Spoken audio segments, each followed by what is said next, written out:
Dahod RTO કચેરી ખાતે વિશ્વ સંભારણા દિવસ 2024 અંતર્ગત માર્ગ અકસ્માતના ભોગ બનેલાઓને શ્રદ્ધાંજલિ અર્પણ કરાઈ.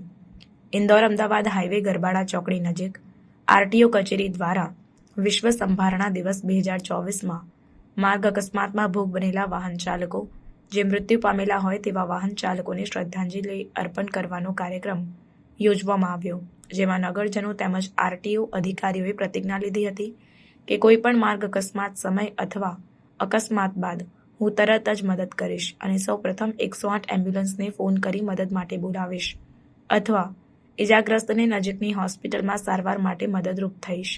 હું ગુડ સમરિટન અને માર્ગ અકસ્માતમાં ભોગ બનનારને મદદ કરીશ તેમજ માનવીની મહામૂલ્ય જિંદગી બચાવીશ અને હું મોટરસાયકલ ચલાવતી વખતે હેલ્મેટ તેમજ મોટરસાયકલ અને મોટરકાર ચલાવતી વખતે સીટ બેલ્ટ પહેરીશ.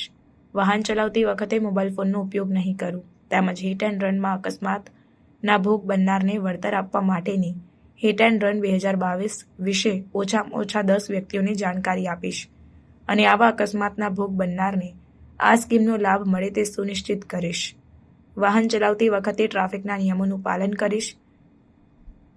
જેમાં આ કાર્યક્રમમાં R K. Parmar senior RTO inspector, N C. Patel RTO inspector, L L. Rada RTO inspector, R B. Chavda RTO inspector, PSI Ghaghotiya, DP Parmar, CS Vasava, 108ના મેનેજર ધર્મેન્દ્રભાઈ તેમજ દાહોદ જિલ્લા ટ્રાફિક પોલીસના પીએસઆઈ સહિત અધિકારીઓ ઉપસ્થિત રહ્યા હતા.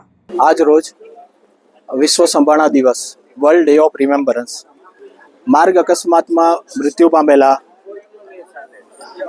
લોકોને તથા મૃત્યુ પામેલા લોકોના પરિવારજનોને એક શ્રદ્ધાંજલિ સ્વરૂપ આ પ્રોગ્રામનું આયોજન કરવામાં આવે છે. દર વર્ષે યુનાઇટેડ નેશન્સની એસેમ્બલી દ્વારા નક્કી કરવામાં આવેલ નવેમ્બરના 3જા રવિવારે આપણે વિશ્વ સંભારણા દિવસની ઉજવણી કરીએ છીએ. આ ઉજવણીનો હેતુ શ્રદ્ધાંજલિની સાથે સાથે રોડ સેફ્ટી માટેના નિયમોનું જાહેર જનતા માટે પાલન કરવા માટેના નિયમોથી અવગત કરવા માટેની એક પહેલ છે. પૂરા વિશ્વમાં, ભારતભરમાં, ગુજરાત રાજ્યમાં અને એમાં પણ દાહોદ જિલ્લામાં માર્ગ અકસ્માતમાં મૃત્યુ પામેલા લોકોને કેવી રીતે બચાવી શકાય અને એમને કઈ રીતે પ્રાથમિક સારવાર આપી શકાય તે માટે ગુડ સમરિટન લો 2019માં મોટર વ્હીકલ એક્ટમાં અમેન્ડમેન્ટ દ્વારા એડ કરવામાં આવ્યો છે.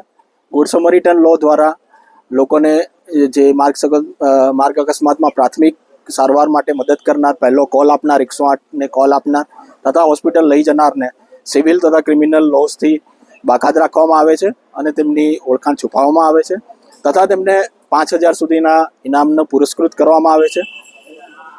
ગુડ સમરિટન લોની સાથે સાથે એક હિટ એન્ડ રન લો 2022ની ફેબ્રુઆરીમાં લાવવામાં આવ્યો સરકાર દ્વારા, જેમાં માર્ગ અકસ્માતમાં ઘવાયેલ વ્યક્તિઓ, જે ગંભીર રૂપે ઘવાયેલ વ્યક્તિઓ માટે તથા માર્ગ અકસ્માતમાં જો હિટ એન્ડ રન દ્વારા મૃત્યુ પામેલા લોકોને 2 લાખ સુધીની વળતર સ્વરૂપે આપવાની પણ સ્કીમ કરવામાં આવી છે. દાહોદ જિલ્લામાં ઘણો સારો પ્રતિસાદ આપવામાં આવ્યો છે. એમ નથી કે માર્ગ અકસ્માત વધ્યા છે, પણ તે છતાં પણ અમે દાહોદ જિલ્લામાં ટોટલ 44 જેટલી લોકોએ હિટ એન્ડ રન સ્કીમમાં નોંધાવેલ છે અને એમાંથી લગભગ એમને 30 જેટલા લોકોને તો એ સ્કીમથી ફાયદો પણ થયેલ છે. તો હું આજના દિવસે બસ એટલું જ કહીશ કે વિશ્વ સંભારણા દિવસ ખાલી સંભારણા દિવસ ના બની રહે અને રોડ સેફ્ટી માટે એક અલગ જ એનું યોગદાન તરીકે આપણે બધા બહાર આવીએ. બસ. મારું નામ છે આર.કે. પરમાર, હું અહીંયા સિનિयर मोटर व्हीकल इंस्पेक्टर છું. खबरों के लिए चैनल को सब्सक्राइब कीजिए. खबरों का नोटिफिकेशन पाने के लिए बेल आइकॉन को जरूर दबाएं.